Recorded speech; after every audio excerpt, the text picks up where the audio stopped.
Hello everyone, and welcome to our latest webinar. For those of you that don't know me, I'm Lee, PR Manager at Lifesize. I'd forgotten to unmute myself, sorry. I'm Lucia, I'm also PR Manager at Lifesize. Good morning, everyone. Thanks for joining us this morning. This is our 6th webinar in total, but our first to focus purely on PR. If you're looking to boost your reputation, then PR is one of the most powerful marketing tools at your disposal. Getting your PR right can boost your reputation, position you as a market leader, and directly support your commercial goals. But before we get started, it would be great if Lucia and I could get to know everyone a bit better. In the Q&A box at the bottom of your screen, please type your name and where you're tuning in from. We'll start. We're both working from our home offices in London.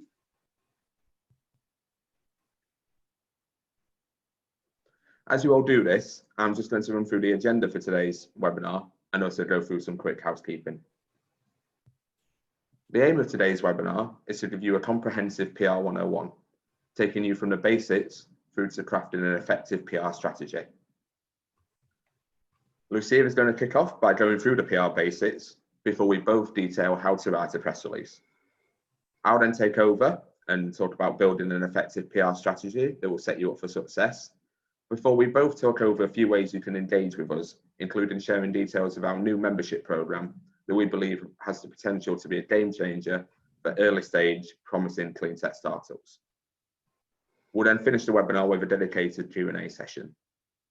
If you're joining the webinar live and have any questions, please pop them in the Q&A box you've just used to tell us your name and location.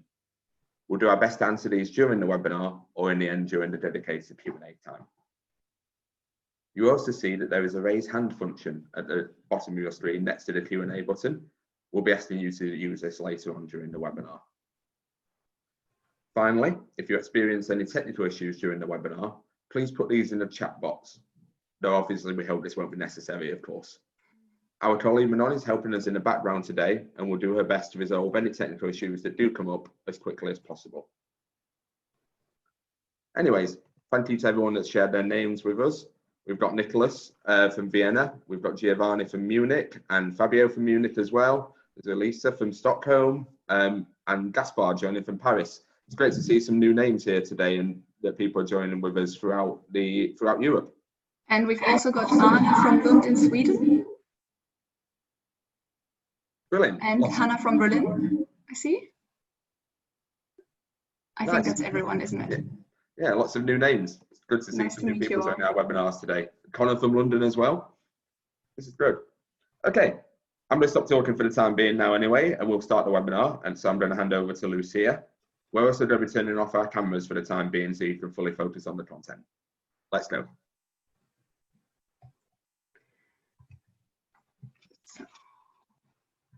Right, so what is PR and why is it good for you? Your public relations includes all aspects of how you communicate with the media and by extension, of course, with your target audience. PR can position you as a market leader and directly help you achieve your commercial goals.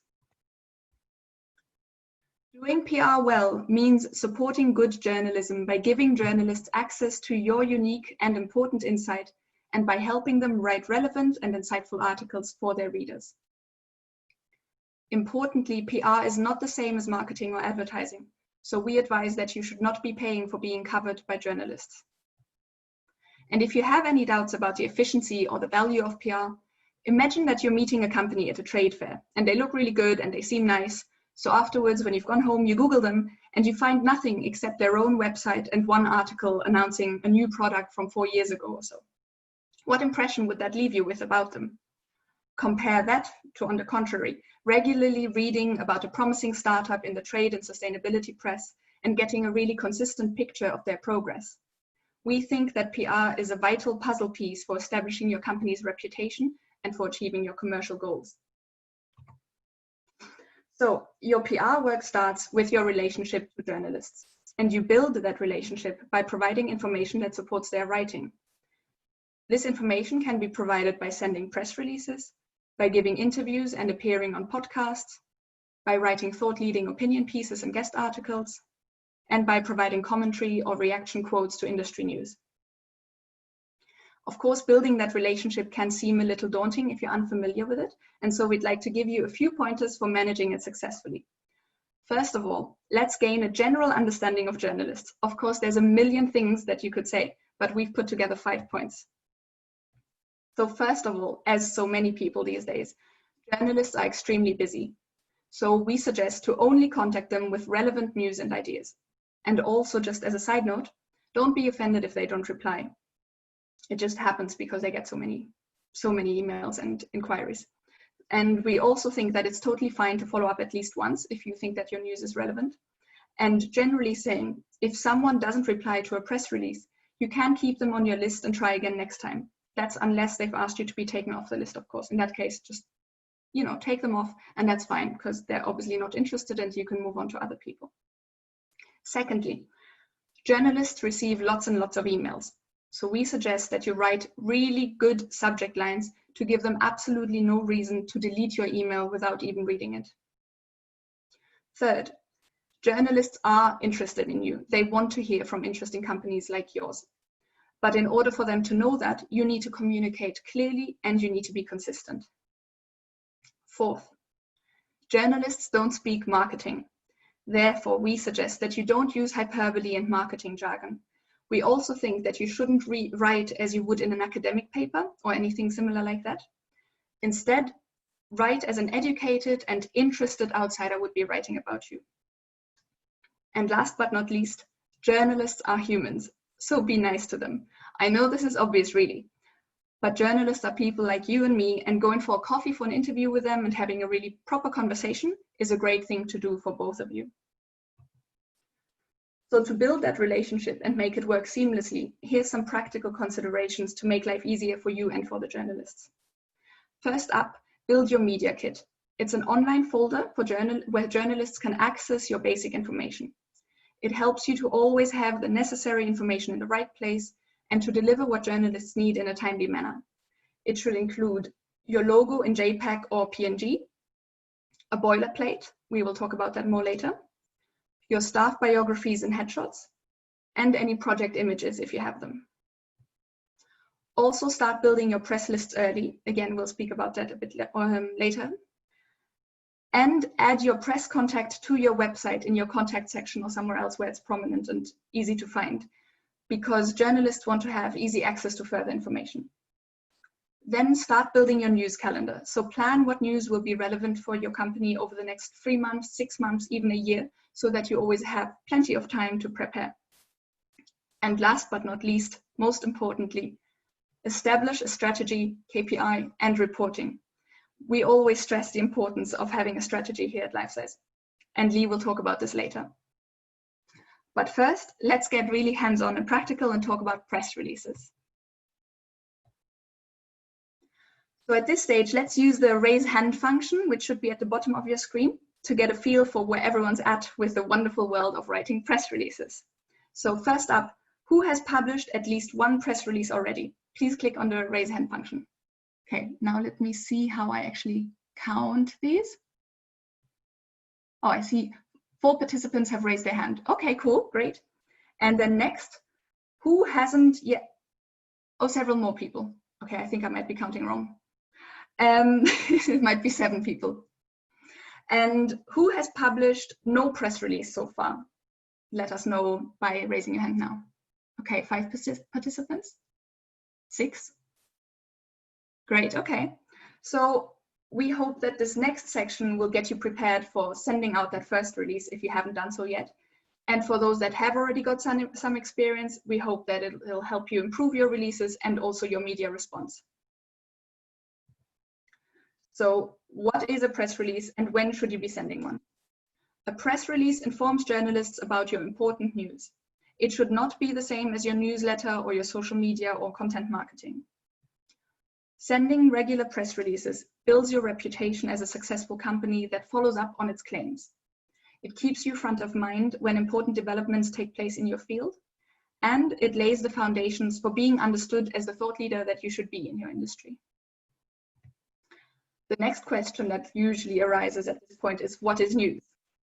Generally speaking, we think that news is a new project or a new partnership. It's when your product is being used in a new application, when projects that you're a part of reach milestones, when your management changes, and when you win investment. In brackets, we've put that winning awards can be used for early stage startups. And a good way for yourselves, when you go home and actually work on this, to assess if your news is relevant and what needs to go in your press release, is to ask yourself, what is interesting for journalists and their readers? So their readers should be your target groups. So what is interesting for them too? Why should your news be important to them? Why is it relevant for them? And how will it improve or influence their lives?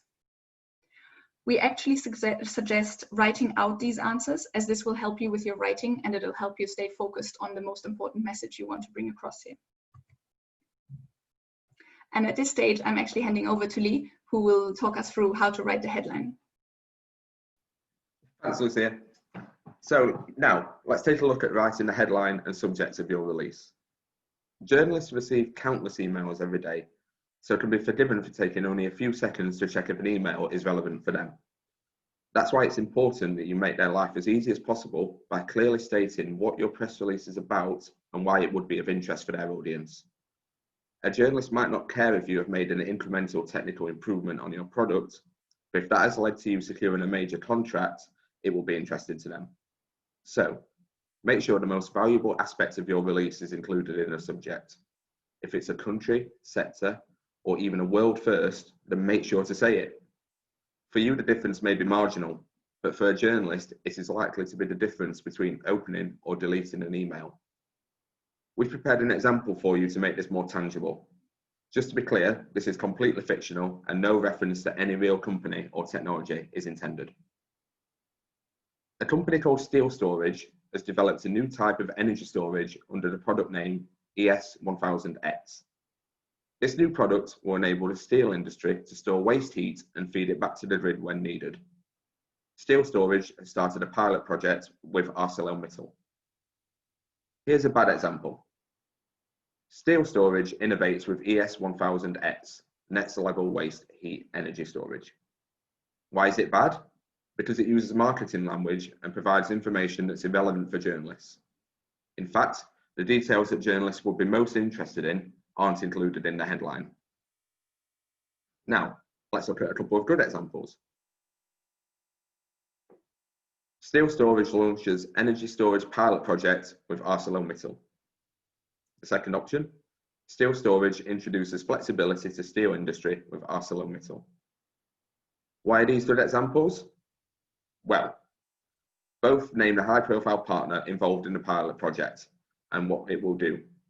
Plus, both are short and can be read quite quickly. The first example would be good for industry-focused publications, while the second would work for energy magazines. Now that we've got the headline and subject sorted, let's look at the structure. Firstly, you need to answer the W questions of who, what, when, and where in around 1 to 3 sentences. Then comes the crucial information, the why, the what for, and how. Go into more detail for these questions, writing approximately 2 to 3 sentences for each. The what for and how can also be exchanged, depending on how interesting the how aspect is for journalists and the public. Sometimes the how will be very interesting, for instance, if you've made a substantial technological leap. However, other times it will be less relevant for the public to understand the finer technical details. This will also depend on the types of journalists and publications you are targeting. A good way to ensure you structure your press release correctly is to ask yourself, am I leading with the most relevant information for the reader? Am I taking the reader by the hand? And is the structure logical from an outsider perspective, such as someone who doesn't know your company or technology well? And with that, I'm going to hand back over to Lucia. Thanks, Lee. Okay, so a question we're often asked at this point is how to add personality and flair in this otherwise neutral press release. And the answer is through your quotes. So in the final or penultimate paragraph, use quotes by your leadership team or maybe by your partners, if applicable, to underline the core messages of the press release in a more personal tone. This is where you can express emotion, personality, and your individuality. At the end of your press release, make sure that you add a boilerplate. So this is where your general information about your company and its history should go. You don't have to put this information in the story itself every single time, because journalists know that this is where they can find the most important information about your company, as it's a convention.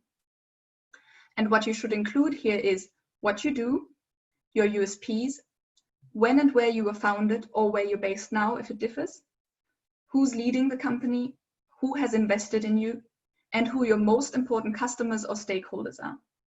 The boilerplate ends with a link to your website.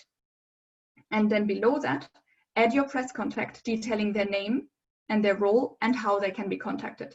Journalists need this because they would like to know where they can get further information, where they can contact you if they need to interview you, and also they want to know who they'll be speaking to manage expectations.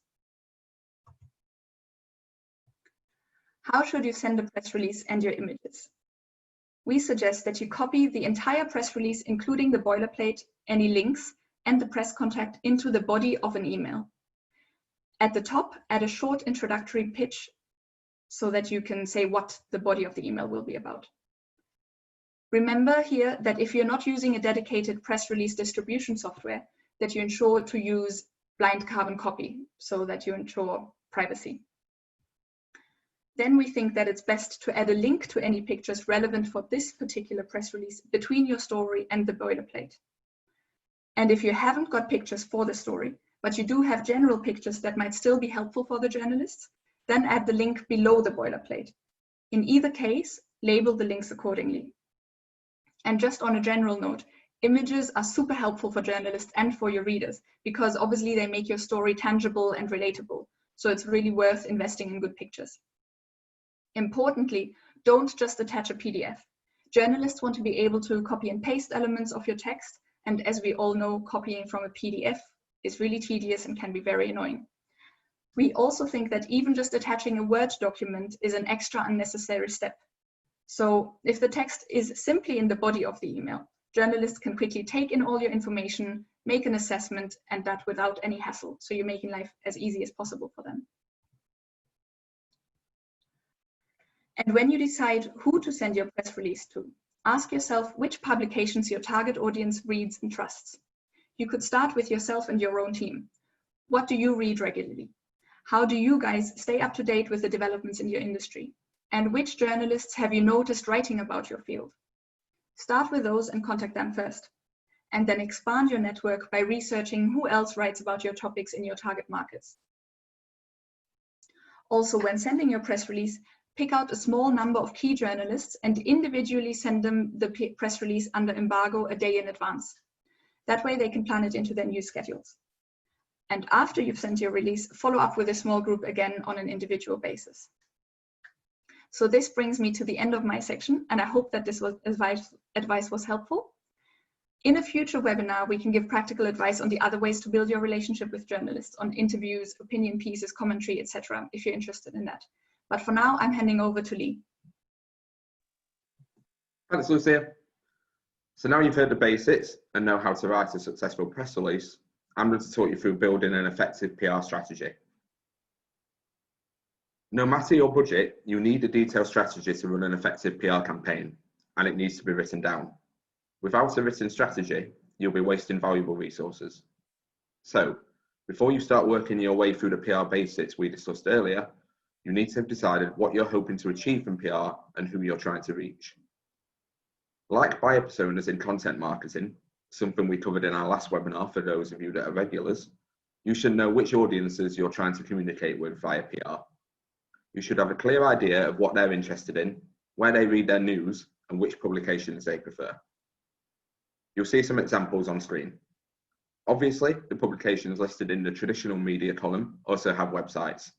However, they still have significant circulations for their print versions and are traditionally seen as something you read as a hard copy rather than digitally.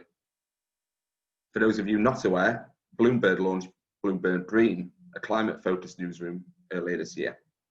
Hopefully, this is a sign that more mainstream publications and agencies will dedicate resources and editorial space to cleantech-related news in the future.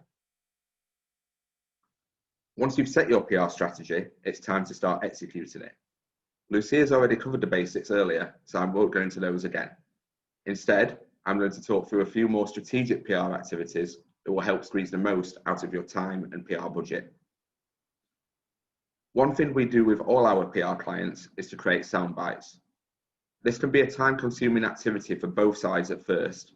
However, once finalised, these help us to quickly react to industry news and enable us to share our clients' expertise to journalists easily.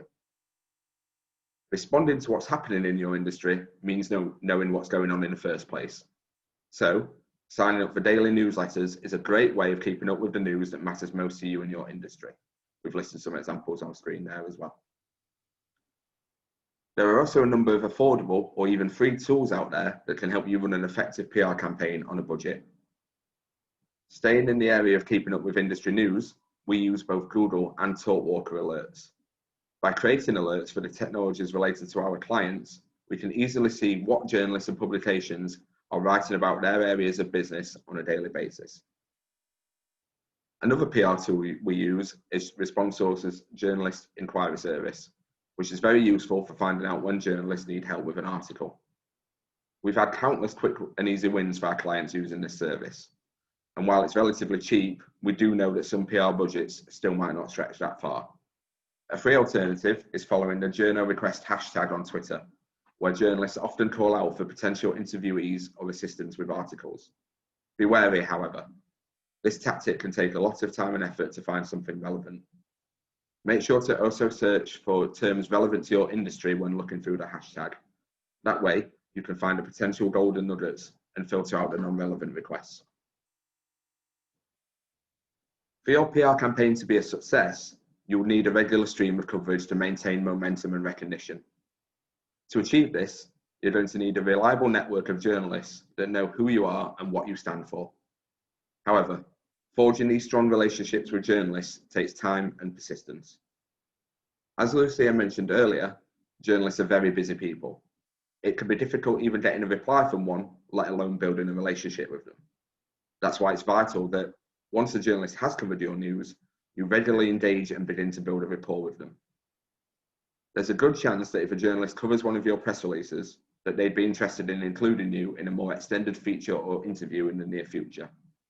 Make sure to get in touch with any journalist that's covered you to see if they want to have a chat to discuss your company in more detail. Even just an informal discussion will help build a relationship, plus keep you in the journalist's mind should they work on a story in your area in the future and need help. One way of keeping on top of which journalists you've made inroads with is to keep an up-to-date record of your contacts. Here at Lifesize, we have an Asana board specifically detailing our relationships with journalists. We keep track of everyone we pitch to, including the pitch itself. Suppose one of us has an existing relationship with a journalist. If this is the case, then it makes sense to use that relationship to our advantage and have that person contact them again, rather than someone different trying to forge a new relationship from scratch. Listen, we all know that everyone wants to see their company appear in major newspapers and magazines or on highly respected business websites. However, you need to take a step back before you think about approaching journalists from mainstream titles, such as the FT, Economist, or Forbes.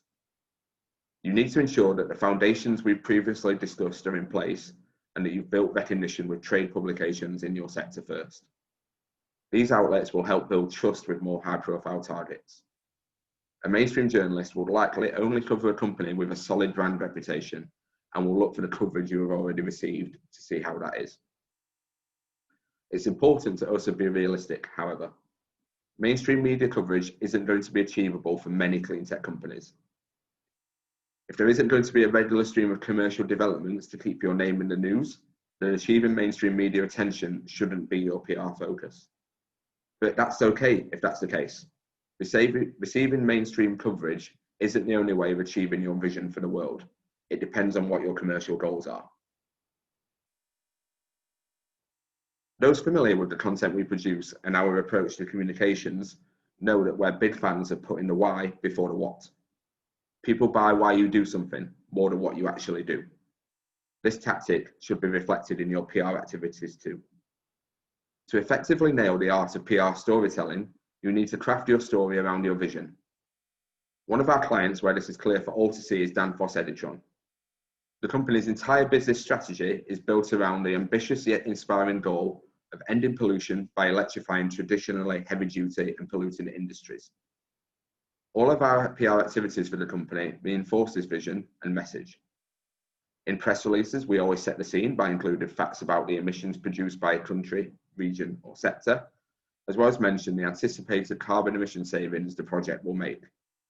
Additionally, in press releases and articles, we make sure to highlight the benefits of the company's technology compared to its competitors, as well as the wider benefits electrification can offer, such as improving air quality. And that's the end of our introduction to cleantech PR 101.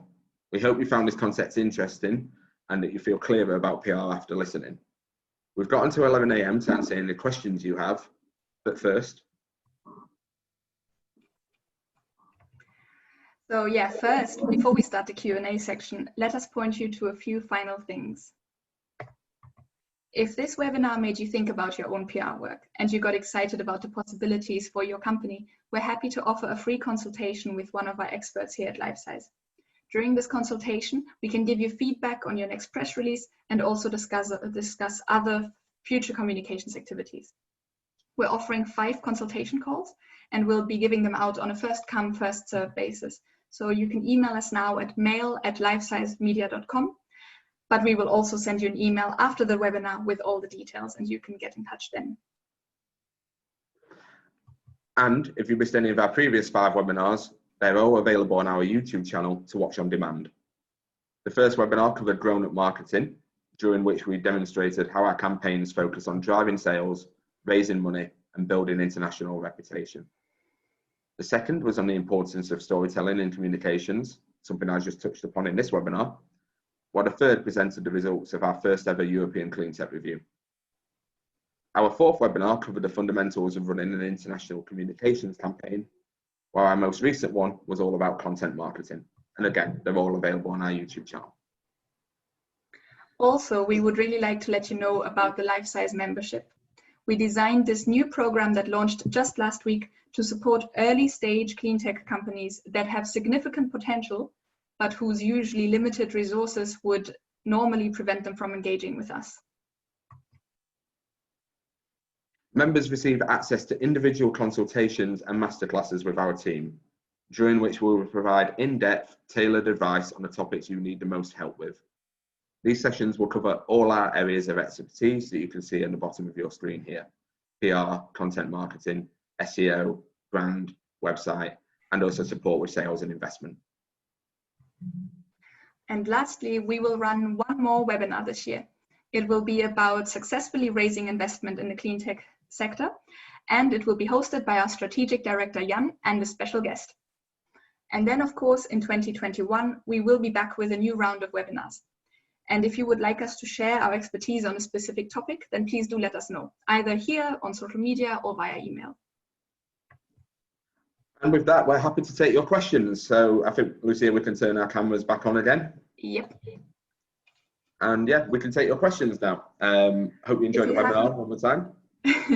And if you haven't asked a question yet, then please do so in the Q&A section, because our colleague Manon is behind the scenes and will pass on your questions to us.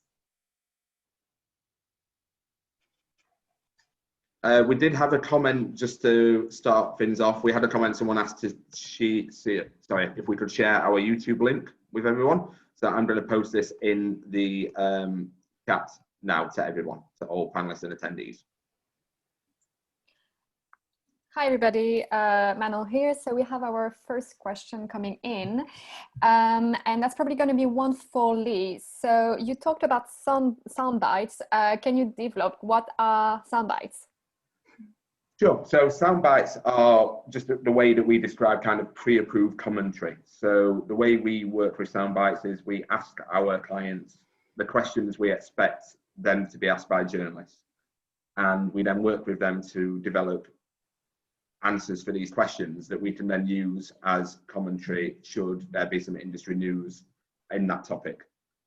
So for an example, one of our clients worked with demand response, so we developed a series of questions that we thought journalists would want to know about how demand response works and how it impacts the energy transition, what it means for grid operators, what it means for energy companies. We asked a series of questions of our clients, and we've worked with them to develop their answers so that we can then just go and send these to journalists should there be industry news or if we're proactively pitching them as well. Lucia, anything to add on that? Yeah, I think it can also work really well if a company doesn't necessarily have lots of news at the moment, but has a lot to say on, say, political and regulatory developments, because then it gives us a chance to collate all their views on that. And when we see that journalists write about a new development, a government passing a law or something like that, we can immediately go to them and say, our company has something to say about this. And we can use that little bit rather than having to go to our client in that very moment and using that precious time. And then the journalist will usually come back and want an interview and ask more in-depth questions, but we can immediately get onto the topic, which is helpful. And I guess, sorry, Lucia, I was just going to say, I can see in the Q&A that someone's asked if they're in written form. Yes, they are in written form. And that's why it can be quite time consuming initially, because obviously you need to get thoughts from the experts and also then work on the answers and get them into an approved and technically correct state. But yes, they are in written form that we then use in pictures. The way we work it in practical terms is that we'll ask our client the questions either on paper or in a phone call or Zoom call, and then they might give us bullet points, and then we'll formulate them into full answers, and then they'll approve those. I think where it's also useful is if you have a large company where you have different areas of expertise, it can be helpful to have the different experts provide answers to various fields so that we always have access to all those different opinions and don't just have to contact the CEO for that person to then pass us on to other people. Great. We have another question, which is, what about a technological innovation? Is that news? Sure, I can answer this one as a starting point anyway. It depends on the size of the innovation and the impact it will have on both the company's customers and also society. If you're talking about a new version of a software that is, while it is more secure, it's not going to have any real impact or operational change, that's probably not worth publicising via a press release. But if you made a significant leap in the efficiency of your software or hardware, or if you increase the energy capacity of your tech, that's definitely worth highlighting to journalists via PR. Yeah, I would say the same. Something like having a new, more efficient battery cell that really changes that maybe that battery is now usable by commercial vehicles, not just by passenger vehicles. That would be a kind of technological innovation that is interesting for the wider world. But yeah, something like changing the, I don't know, the density or by minimal points is very good and good for your customers, but not necessarily interesting as a larger story for the press.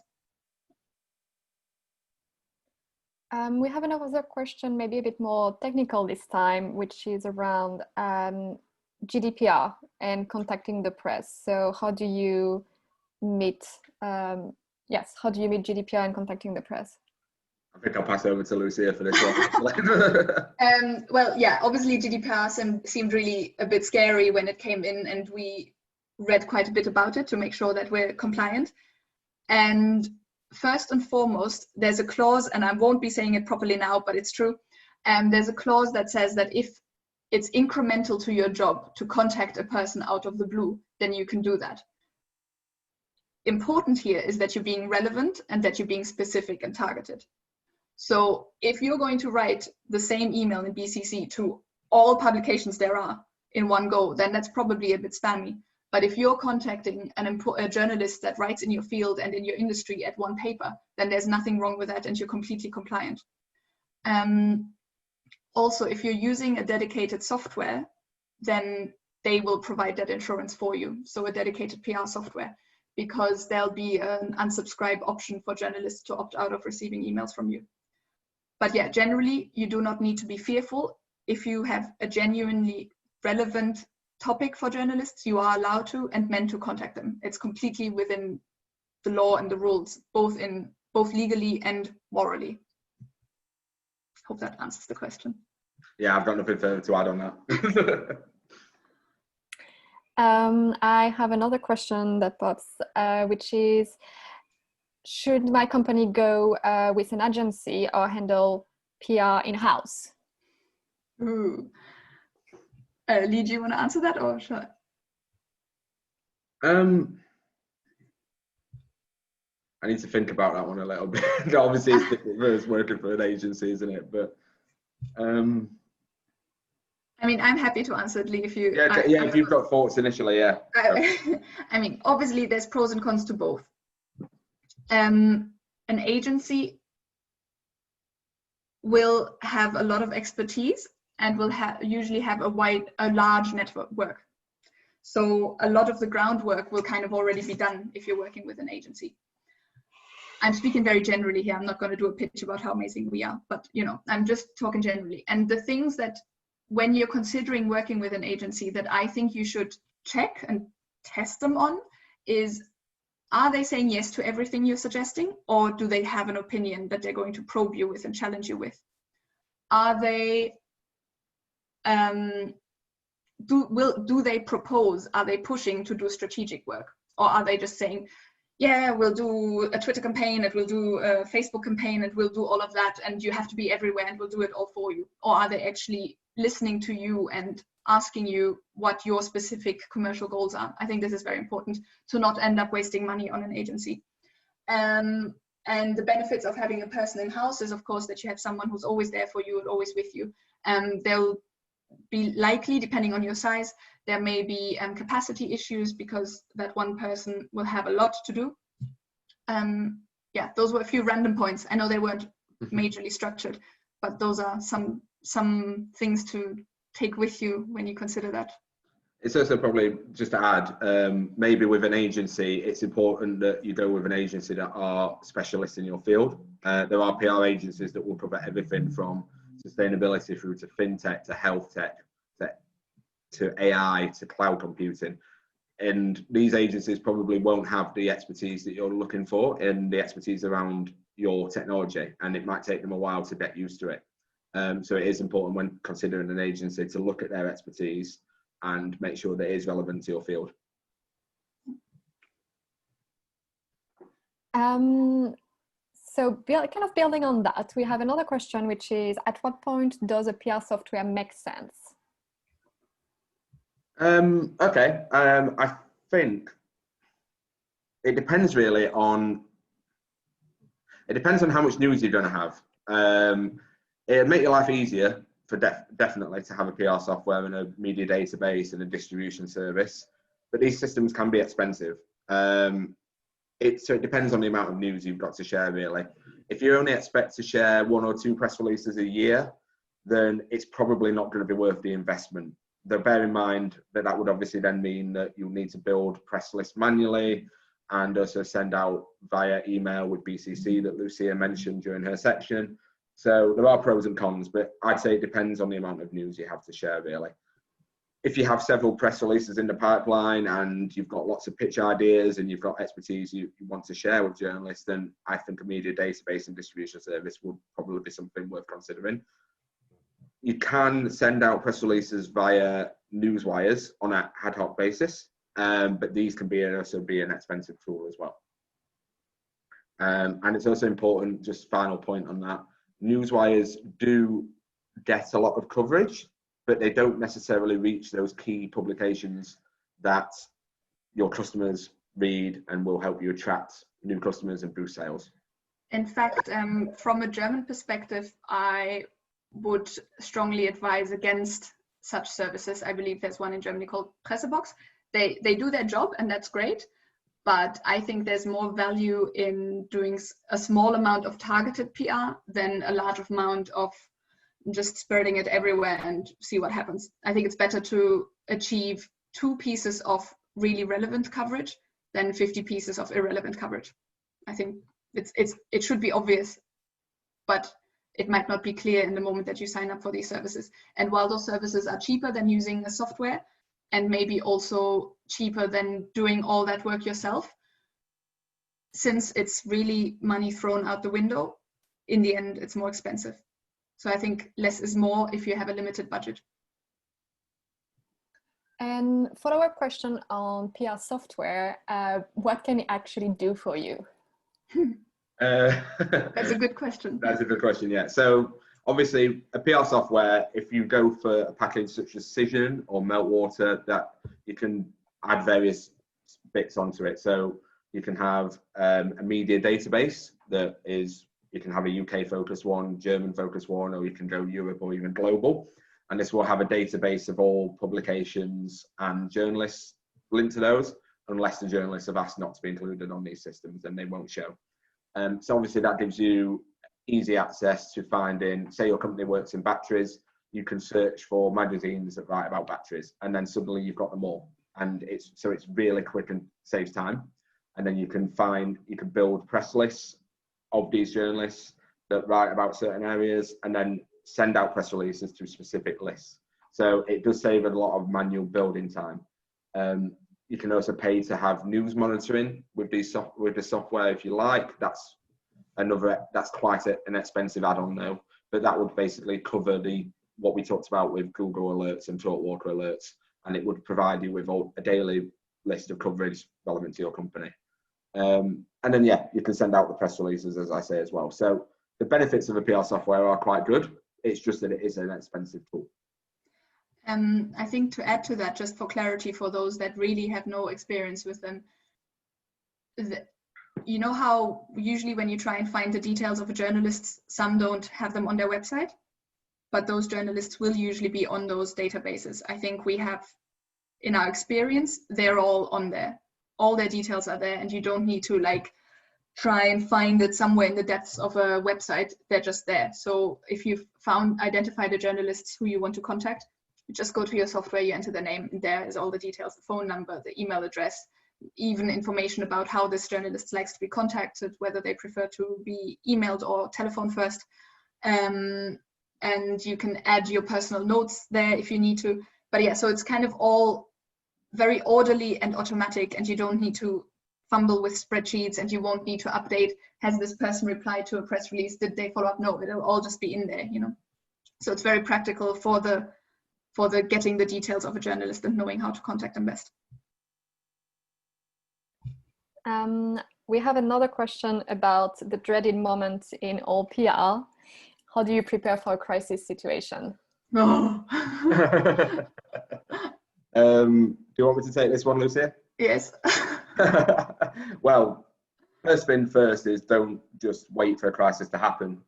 You need to be prepared. You need to plan ahead for any negative PR that comes out of a crisis situation. You need to have a dedicated crisis communications team in place who can mobilize and quickly respond should a situation develop. Hopefully it doesn't, but you need to have a team in place should it happen. You should also spend time thinking about what potential crisis situations could occur and plan for those so that you're as well prepared as possible. The more situations you've thought of and have prepared for, the better, in case they happen in real life. Once you've done this, you should then develop a crisis comms policy. That's similar to PR strategy. It also needs to be written down so it's as effective as possible. And once this is finalised and approved by your senior team, it then needs to be distributed internally to your teams so that everyone knows what to happen should a situation occur. And that only official spokespeople for the company should speak to the media in a crisis situation. You don't want someone being randomly called by a journalist and putting out a statement that is then attributed to your company and it not be like factually correct, and it might be speculative. You don't want that. That's why you need a crisis comms policy. Hopefully you'll never need to use it, but once you've got that policy in place, you should be all set. But it's important to also revisit your plan, revisit your strategies, probably on an annual basis, because obviously your business evolves, so crisis situations could evolve as well. So to make sure it stays up to date and effective, just regularly check in and make sure it's all up to date and clear as well. I'm going to add something unorthodox here, which is probably not official life-size guideline, but we have quite a few early stage startups on this call today from what I saw earlier. So some of you may have listened to this and be like, oh yeah, okay, we'll do that. And then you never get to it because obviously you have so many things to do. If nothing else, then decide on who the communicator would be in a crisis situation and make sure that everyone knows that, and that if something happens, everything is channeled to that one person. Obviously, you should have all the other things in place that Lee just said, but if you, for whatever reason, don't have time to establish these things or don't get round to it, then have one person agree as a team who that one person will be, who will be the spokesperson in the situation. I think as a kind of like low budget solution. Yeah. Obviously, if you're a startup and your team's not that big, then yeah, you don't necessarily need a crisis comms team. The main thing is to make sure that people know who the official spokesperson is, as Lucia said, because there's nothing would be worse than a software engineer or someone, not to pick on software engineers, but a software engineer to basically go and make a comment to the media that's then used and then is referred back to if it's not towing the party line, really. So we have a question which, well, actually two in one, which is about press releases. So one is, how often should you send out a press release? And also, when is a good time to send it? Okay, I don't mind taking this one again, Lucia. So you don't want to find yourself in a situation where you send out 2 press releases on consecutive days and then don't send anything else out for another month or 5 months.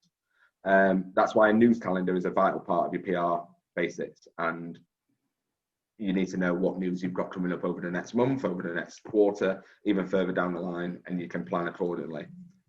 If you have a lot of news to share, meanwhile, then I recommend at least leaving a few days between announcements. That allows time for the news to sink in, and also give you time to pre-pitch and follow up with journalists as well.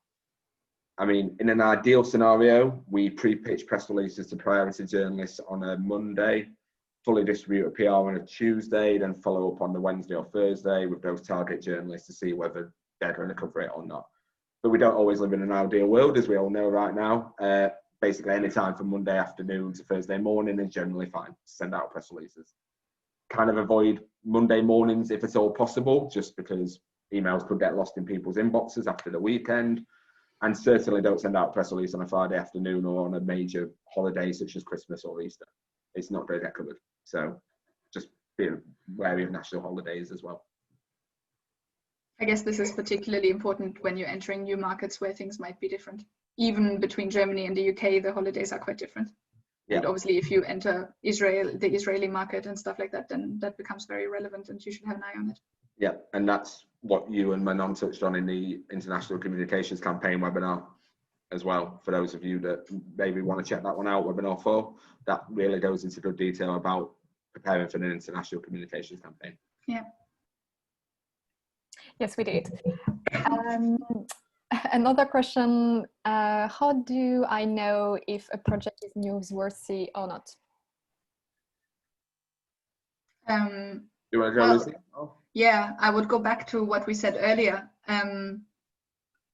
Is it going to change the lives of any of your readers? Is it going to make a difference to your target groups? So it depends a little bit on the publications you're targeting. So for instance, as Lee has said, it'll be different for mainstream media and for a trade publication. It might be different for a trade publications that's specifically about your industry and for one that's more generally about the energy sector at large. So ask yourself, is this interesting for my target group? If not, then it's definitely not interesting. And if it is, then where does this target group consume their news and information? Then you can, from there, you can decide if the news is interesting for the press that delivers that information. Hope that answers the question.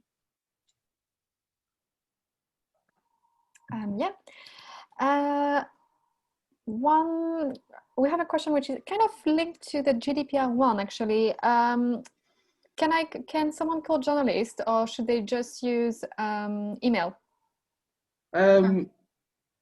Well, it depends on the journalist's personal preference, really, and it's only as you build that relationship with them, as we talked about in the webinar, that you'll probably find out what that is.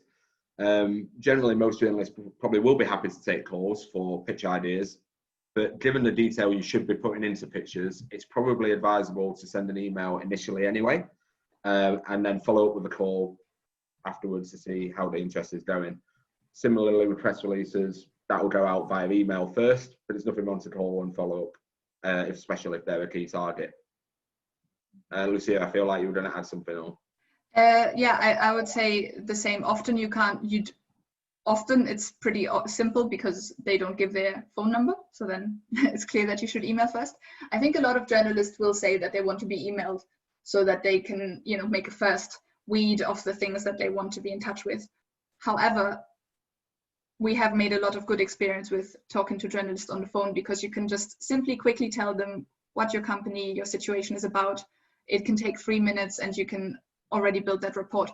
So I would say that for the wider spread, stick with email, but for the key journalists, by all means, try and give them a call, be concise, be relevant, tell them clearly why you're calling them at this point and why you think it's interesting for them.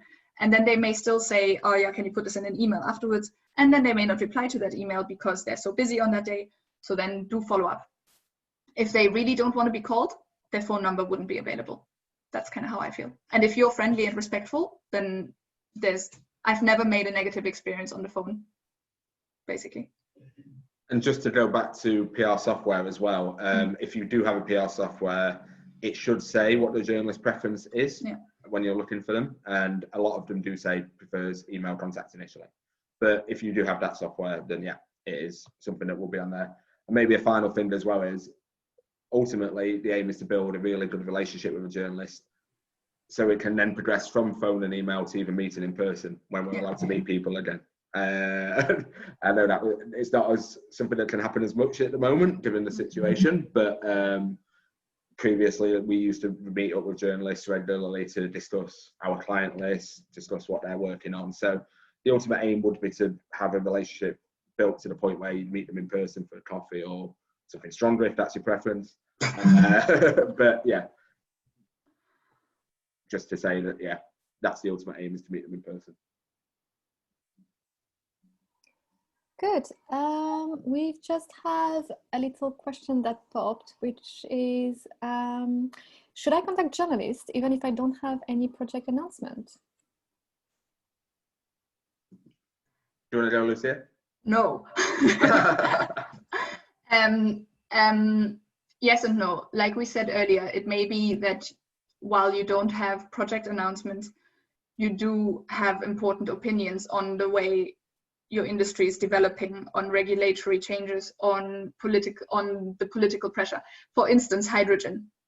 If you're in the hydrogen space and you aren't currently getting project news, there is a lot happening obviously this year with politically in the EU and in member states. So I think it is worth then to be in contact with journalists, and for those journalists to know why you're a relevant voice in that field.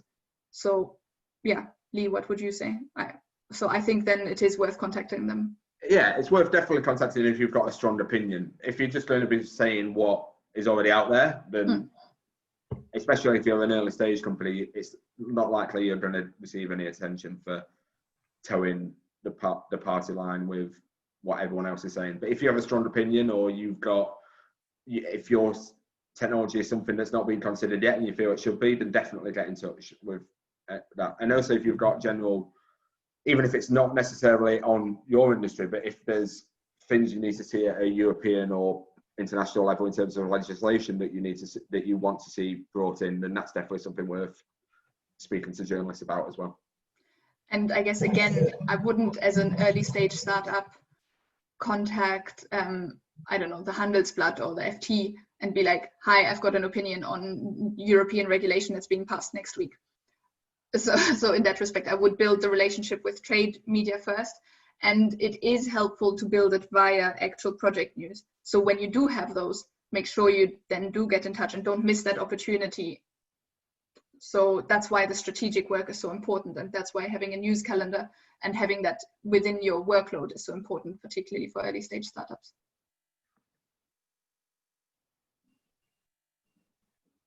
Any more questions been on, or have we? Sorry, I was obviously on mute.